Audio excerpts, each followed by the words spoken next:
शेतकरी मित्रांनो, राम राम. सांडोळचा शेतकरी या आपल्या यूट्यूब चॅनलमध्ये मी नामदेव मुंडे तुम्हा सर्वांचं स्वागत करतो. तर शेतकरी मित्रांनो, आज आपण आपल्या वांग्याच्या प्लॉटमध्ये आलो आणि या वांग्याची लागवड आपण 17 मे 2024 ला केला आणि आज तारीख आहे 19 जून 2024. तर जवळपास आज 32-33 दिवस पूर्ण झाल्यात. तर शेतकरी मित्रांनो, वांग्याला आता कुठं वांगे लागायला सुरुवात झालीत. तर वांग्याचं एवढे झपाट्यानं वाढ फुटवा कशामुळे झालाय? तर शेतकरी मित्रांनो, वांग्याचं खत व्यवस्थापन हे करणं गरजेचं आहे.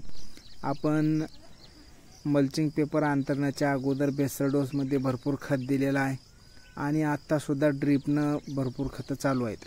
फक्त 1 महिन्यापर्यंत आम्ही वांग्याला 19-19-19 हेच खत दिला. एकरी 4 किलो आणि त्याच्यासोबत मॅग्नेशियम सल्फेट 2 किलो असं 4 दिवसाला चालू आहे.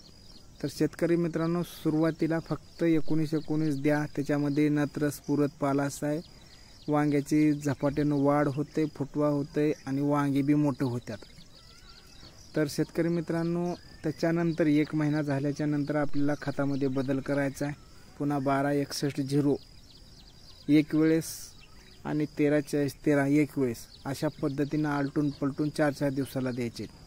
पण वांगी लागवड केल्यानंतर तुम्हाला जर झपाट्यानं वाढ फुटवा फुगवण करायची असेल तर फक्त आणि फक्त 19-19-19 ह्याच खतावर तुम्ही जोड द्या.